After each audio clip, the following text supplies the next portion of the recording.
papuri, alay namin sa'yo. Dinggin ang dalangin at pagsamo ng bayan mo.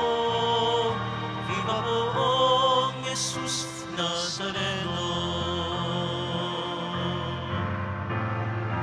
Tayo ngayon ay magtipon at sambahin ang Lord. Magdiwang tayo sa ating devotion, purihin ang Panginoon. Viva poong Jesus Nazareno, awit at papuri, alay namin sa'yo. Dinggin ang dalangin at pagsamo ng bayan mo. Viva poong Jesus Nazareno.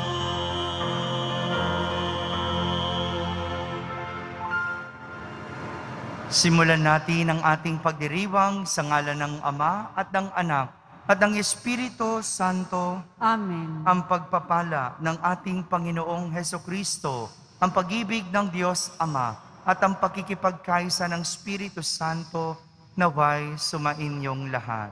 At sumaiyo rin. Mga kapatid, aminin natin ang ating mga kasalanan upang tayo'y maging marapat gumanap sa banal na pagdiriwang.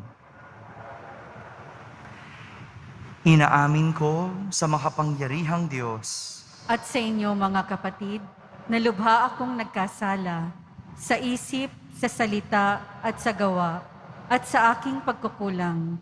Kaya'y sinasamo ko sa mahal na Birheng Maria, sa lahat ng mga anghel at mga banal, at sa inyo mga kapatid, na ako'y ipanalangin sa Panginoong ating Diyos. Kaawaan tayo ng makapangyarihang Diyos, patawarin tayo sa ating mga kasalanan at patnubayan tayo sa buhay na walang hanggan. Amen. Panginoon, kaawaan mo kami. Panginoon, kaawaan mo kami. Kristo, kaawaan mo kami. Kristo, kaawaan mo kami. Panginoon, kaawaan mo kami. Panginoon, kaawaan mo kami. Manalangin tayo. Ama naming makapangyarihan, kami mga tinubos mo at kinupkop, ay tunghayan mo ngayon sa iyong kagandahang loob, upang sa pagsampalataya sa anak mong si Kristo, makamtan ang kalayaan at pamana sa piling mo. Sa pamamagitan niya, kasama ng Espiritu Santo, magpa sa walang hanggan. Amen.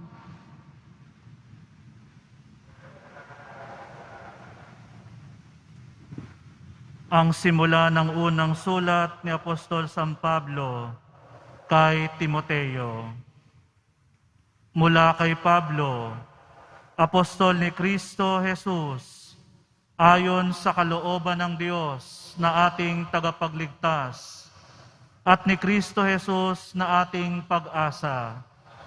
Kay Timoteo na tunay kong anak sa pananampalataya, sumainyo nawa ang pagpapala, habag at kapayapaan, buhat sa Diyos Ama at kay Kristo Jesus na ating Panginoon.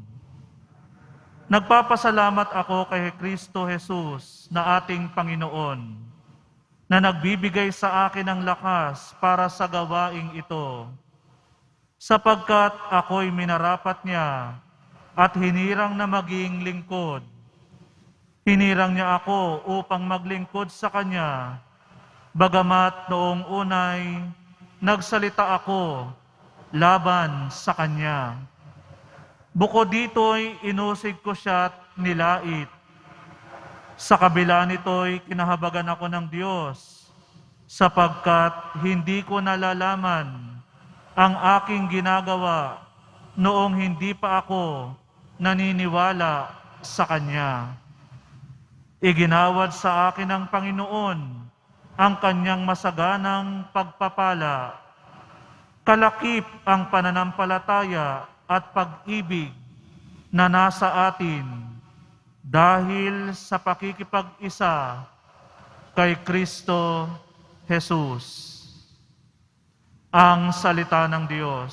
Salamat sa Diyos. Diyos ko, aking kapalaray, manahin ang iyong buhay.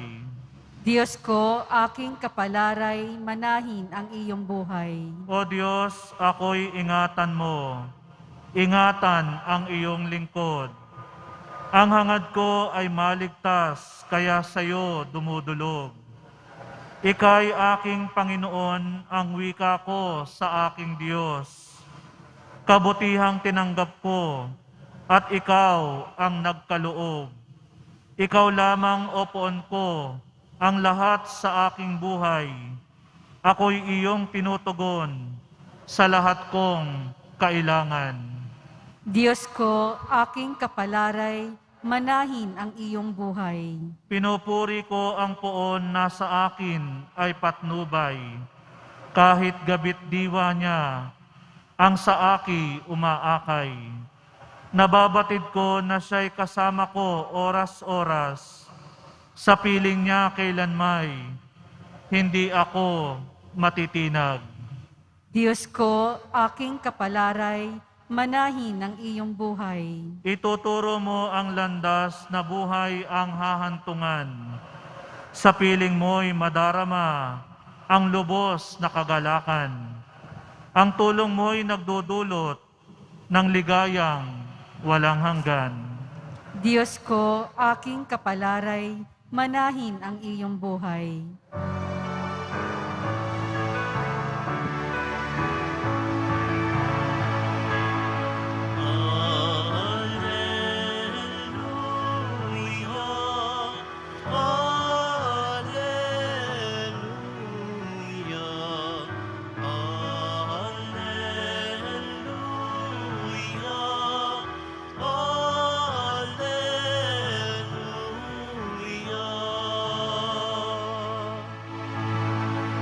Amang Diyos ni Jesucristo,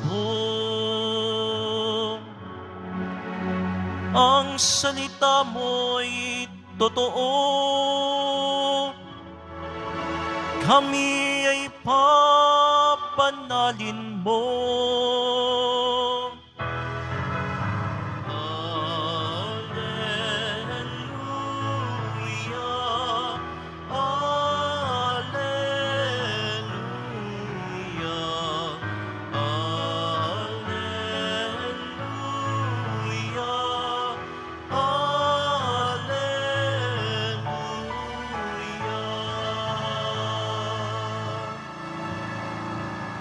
Sumainyo ang Panginoon. At sumaiyo rin. Ang mabuting balita ng Panginoon ayon kay San Lucas. Papuri sa iyo, Panginoon.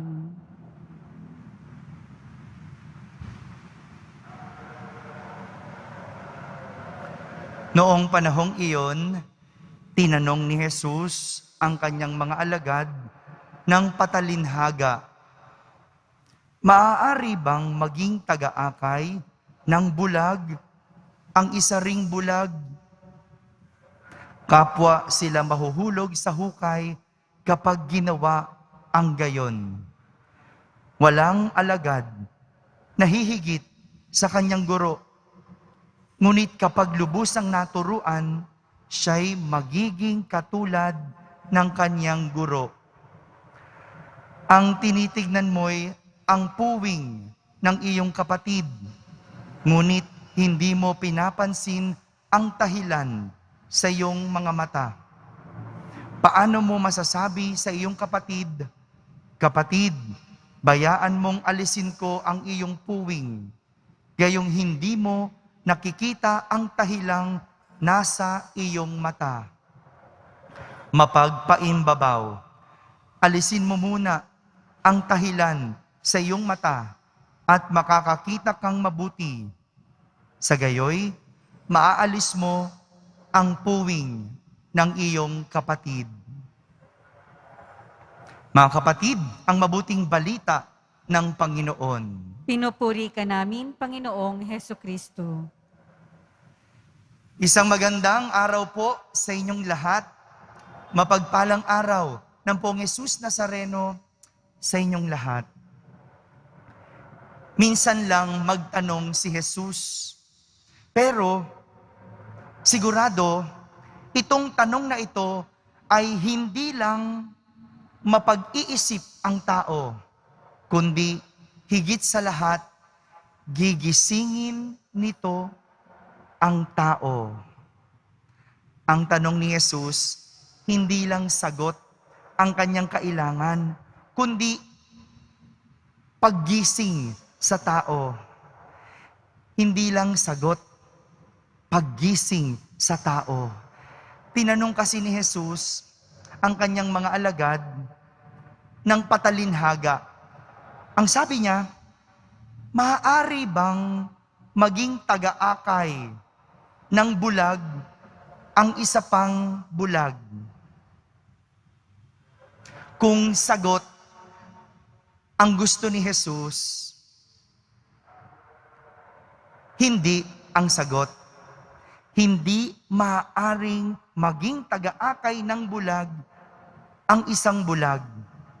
Pero dahil gusto ni Jesus na magising ang tao, ang kanyang sagot, kapwa sila mahuhulog sa hukay kapag ginawa ang gayon. Mga kapatid, ito po ang nais ni Jesus na matutunan natin ngayon, ang mamulat sa ating mga kabulagan na nagiging dahilan ng ating madalas na pagkahulog. Ito yung nangyayari sa tao kapag hindi nakikita ng mabuti ang tinatahak, nahuhulog. Maraming iba't ibang klase ng pagkahulog. Merong iba, nahulog sa pag-ibig. Patok na patok yung balitang yan ngayon, no? Yung mga kwentong nahulog sa pag-ibig, dahil hindi tinitignan ang tinatahak, kaya ayan, nahulog, nagkamali, nadapa, nasaktan. Imulat kasi ang mata. May asawa na, pinapatulan pa. Kasal na, tumitingin pa sa iba. Gano'n naman pala, may problema kayong mag-asawa. Bakit naghahanap ka ng iba? Kung problema ang meron, hindi tao ang hinahanap, kasagutan. At mahanap mo ang kasagutan sa iyong asawa. Ito'y nangyayari kapag tinitignan ang pag-ibig sa ibang dimensyon. Nahuhulog.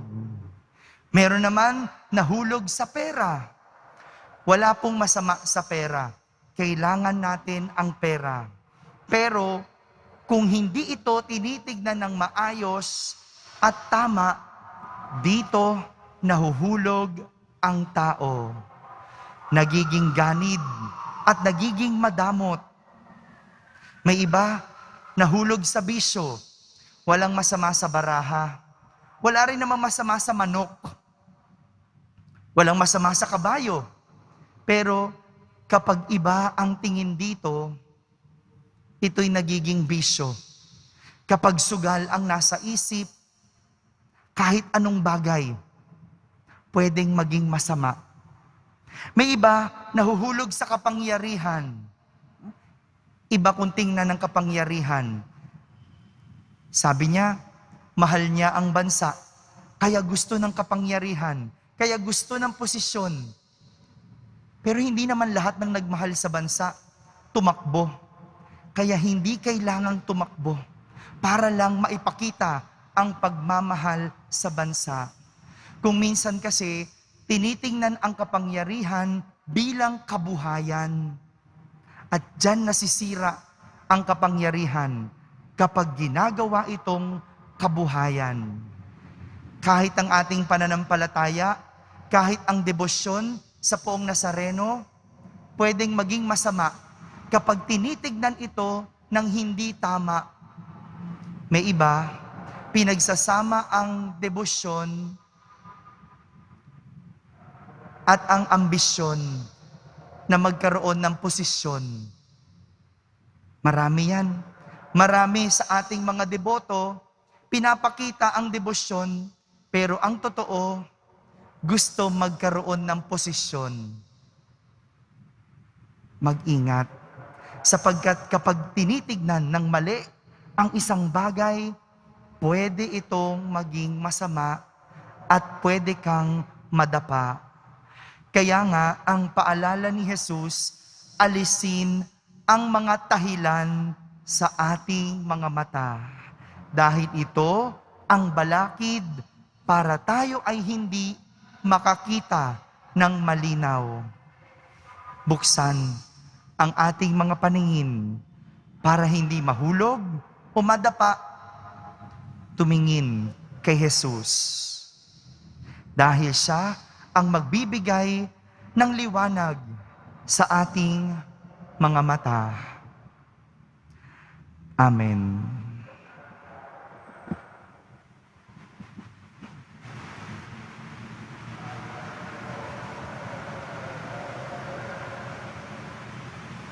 Minamahal kong mga kapatid, sa pamamagitan ng kanyang salita at gawa, tinuruan tayo ni Jesus ng mahabaging pagpapatawad ng Ama na naglalayong magligtas at hindi pumuksa.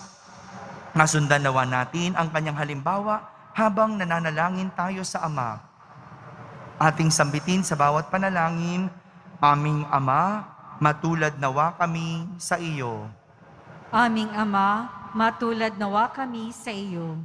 Ang simbahan naway piliin ang daan tungo sa pagpapatawad, katarungan, katotohanan at pag-ibig.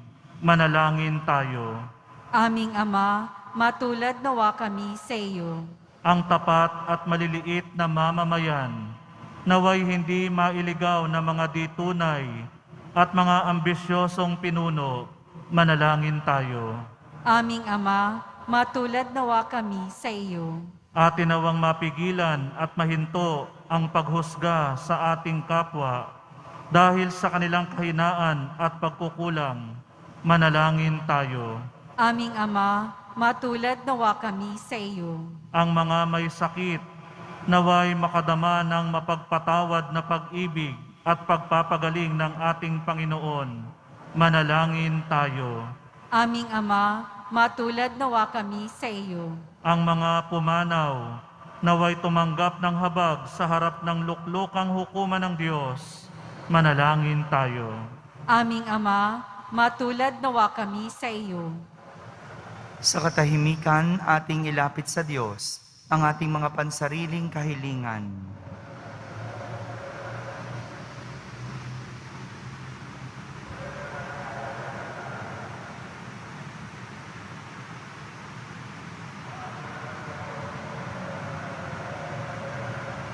Manalangin tayo. Aming Ama, matulad nawa kami sa iyo. Panginoon, buksan mo ang mga mata ng lahat ng tao na nawalay na sa landas ng buhay. Sa iyong biyaya, akayin mo kaming pabalik sa iyo na nagmamahal sa lahat. Hinihiling namin ito sa ngalan ni Kristo na aming Panginoon. Amen.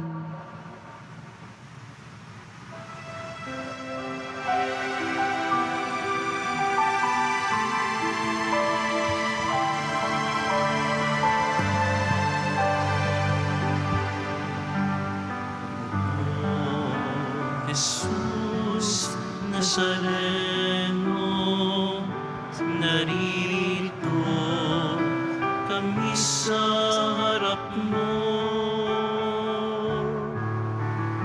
Alak at tinapay, alay namin sa'yo.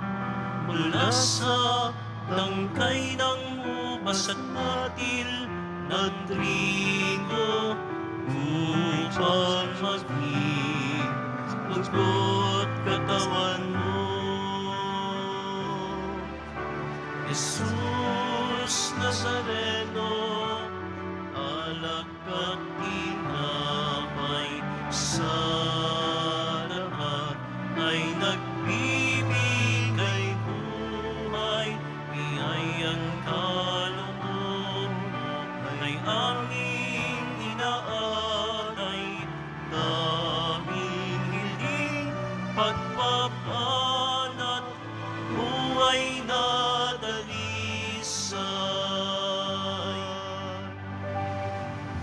Manalangin kayo mga kapatid upang ang paghahain natin ay kalugdan ng Diyos amang makapangyarihan.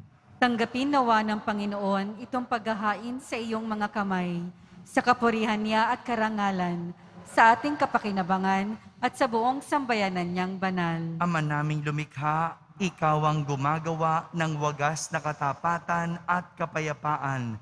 Ipagkalob mong ang iyong kadakilaan ay aming handugan ng iyong minamarapat na aming may alay. At naway magkaisa kami sa pakikinabang sa banal na paghahain ngayon ay ipinagdiriwang. Sa pamamagitan ni Jesucristo, kasama ng Espiritu Santo, magpa sa walang hanggan. Amen. Sumainyo ang Panginoon. At sumaiyo rin. Itaas sa Diyos ang inyong puso at diwa. Itinaas na namin sa Panginoon. Pasalamatan natin ang Panginoong ating Diyos. Marapat na siya ay pasalamatan. Ama naming makapangyarihan, tunay ngang marapat na ikaw ay aming pasalamatan. Sa iyong paglingap at kagandahang loob, ang tao'y nilikha mo at pinangasiwa sa sansinukob. Sa hangad mong siya'y iwastong lubos, siya'y pinagdusa mo sa kanyang pagtalikod. Sa iyong paggiliw, iyong ipinahintulot na makabalik siya sa pamamagitan ni Kristo Jesus. Kaya kaysa ng mga anghel na nagsisiawit ng papuri sa iyo ng walang humpay sa kalangitan, kami nagbubunyi sa iyong kadakilaan.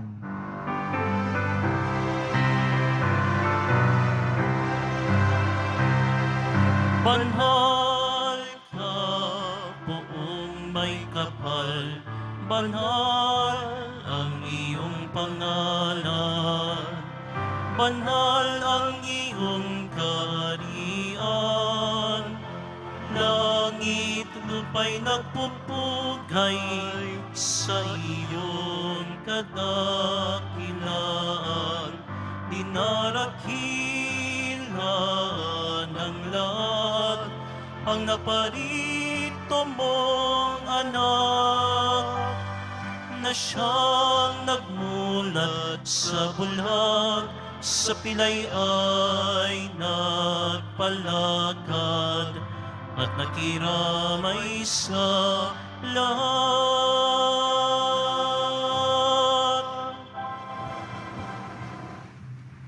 Ama naming banal, ikaw ang bukal ng tanang kabanalan. Kaya't sa pamagitan ng iyong Espiritu, ay gawin mong banal ang mga kaloob na ito upang para sa amin ay maging katawan at dugo ng aming Panginoong Hesukristo.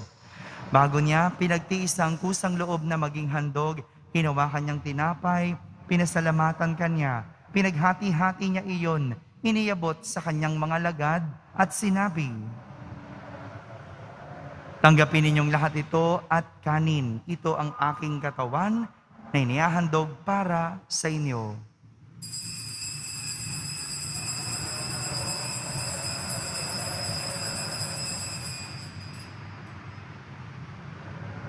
Kaya hindi naman na matapos ang hapunan, hinawakan niyang kalis, muli kanyang pinasalamatan. Iniabot niya ang kalis sa kanyang mga lagad at sinabi, "Tanggapin ninyong lahat ito at inumin. Ito ang kalis ng aking dugo, ng bago at walang hanggang tipan. Ang aking dugo na ibubuhos para sa inyo at para sa lahat sa ikapagpapatawad ng mga kasalanan. Gawin ninyo ito sa pag-alaala sa akin."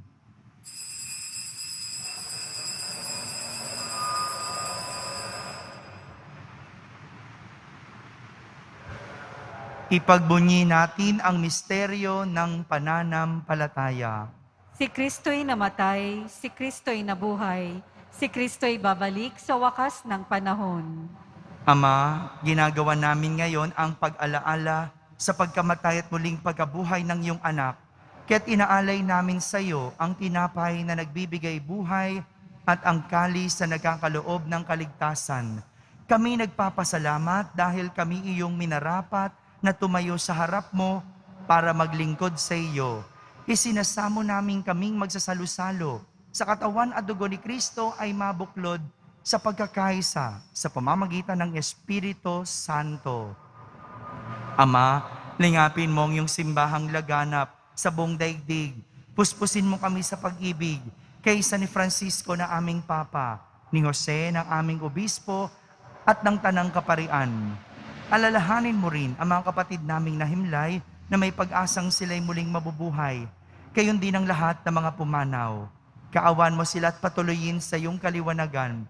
Kaawan mo at pagindapating kaming lahat na makasalo sa iyong buhay na walang wakas.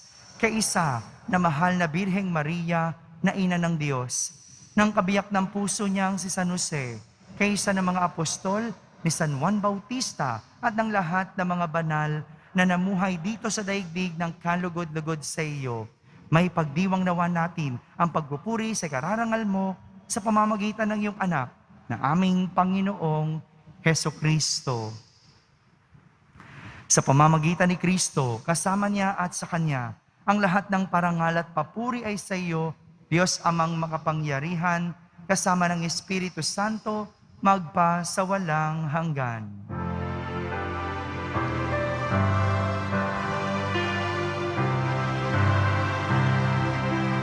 Amen, amen, amen, amen.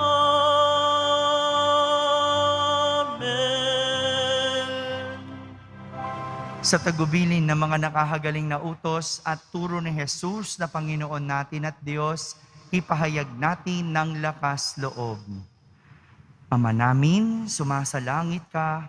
Sambahin ang ngalan mo, mapasa amin ang kaharian mo. Sundin ang loob mo dito sa lupa para ng sa langit. Bigyan mo po kami ngayon ng aming kakanin sa araw-araw at patawarin mo kami sa aming mga sala para ng pagpapatawad namin sa nagkakasala sa amin. At huwag mo kaming ipahintulot sa tukso at iadya mo kami sa lahat ng masama. Hinihiling namin kami iadya sa lahat ng masama, pagkalooban ng kapayapaan araw-araw, iligtas sa kasalanan at ilayo sa lahat ng kapahamakan, samantalang aming pinananabikan ang dakilang araw ng pagpapahayag ng tagapagligtas naming si Heso Kristo. Sapagkat iyo ang kaharian at ang kapangyarihan at ang kapurihan magpakailanman. Amen. Panginoong Heso Kristo, sinabi mo sa iyong mga apostol, kapayapaan ang iniiwan ko sa inyo, ang aking kapayapaan ang ibinibigay ko sa inyo. Tunghayan mo ang aming pananampalataya at huwag ang aming pagkakasala. Pagkalooban mo kami ng kapayapaan at pagkakaisa ayon sa iyong kalooban, kasama ng Espiritu Santo, magpa sa walang hanggan. Amen. Ang kapayapaan ng Panginoon ay laging sumainyo. At sumaiyo rin. Magbigayin kayo ng kapayapaan sa isa't isa. Kapayapaan po para sa lahat.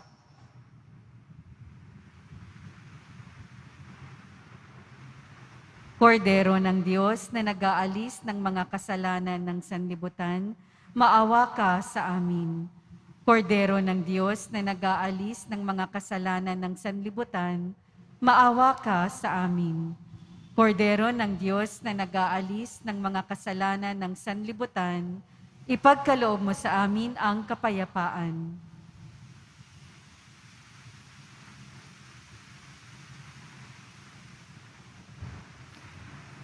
Ito ang kordero ng Diyos.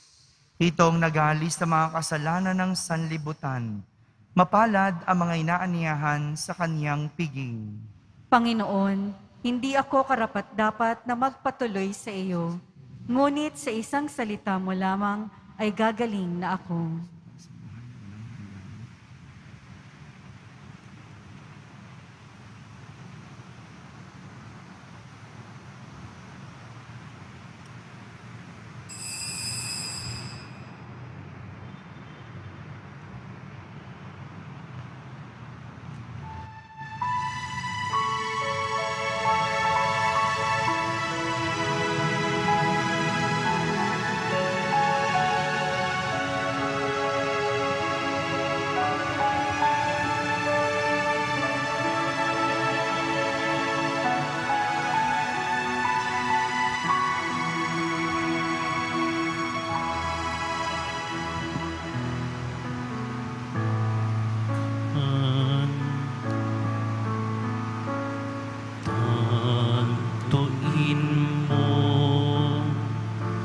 isang paglalakbay ang buhay. Sanga-sangang landas ay may kahirapan. Kung ang lungkot o panganib sa'yo'y biglang dumalaw, o kung ikaw ay mapagod sa bigat na inyong pasan, Panginoon ang balingan, Panginoon ang asahan. Wika niya'y halina, lumapit sa akin. Kayong mga napapaghal, aking pag-ibig hawain, bigat ng inyong pasanin ay aking paghaganin.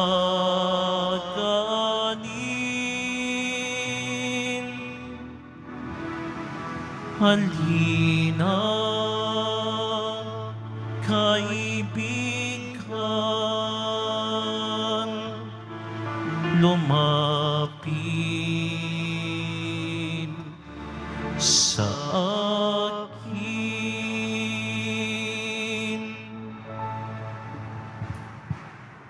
Manalangin tayo.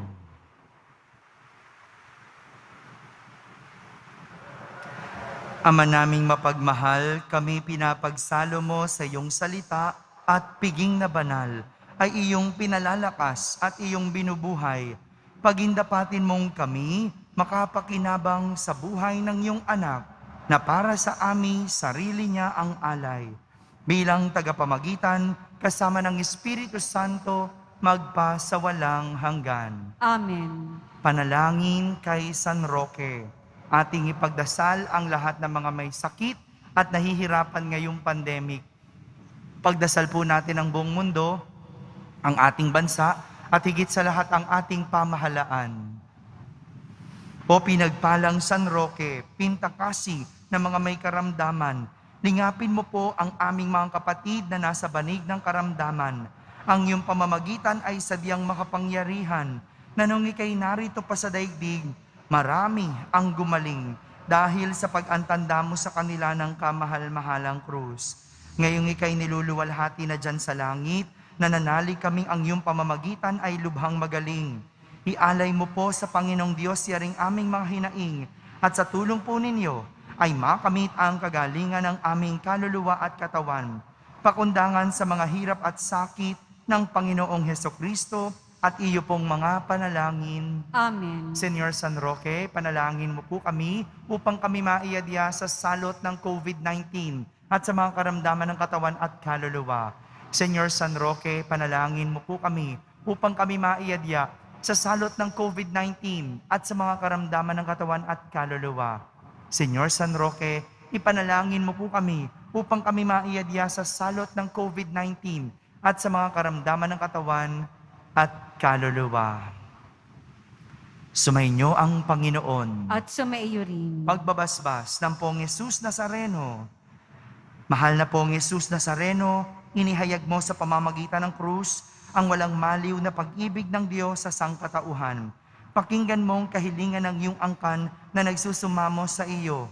Makamtanawan nila ang inyong katugunan at tanggapin ang kasagutan na may utang na loob na tinatanaw. Basbasan din po ninyo ang lahat na may karamdaman at nahihirapan. Sa pamamagitan ng bendisyon na ito, naway maalala nila ang mga pangako nila noon sa binyag na ikaw ang kanilang iibigin at pagdilingkuran bilang Panginoon magpasawalang hanggan. Amen. At pagpalain kayo ng makapangyarihang Diyos, Ama, Anak, at Espiritu Santo. Amen. Tapos na pong ating pagdiriwang, humayking taglay ang pag-ibig at kapayapaan ng Poong Jesus Nazareno. Salamat sa Diyos.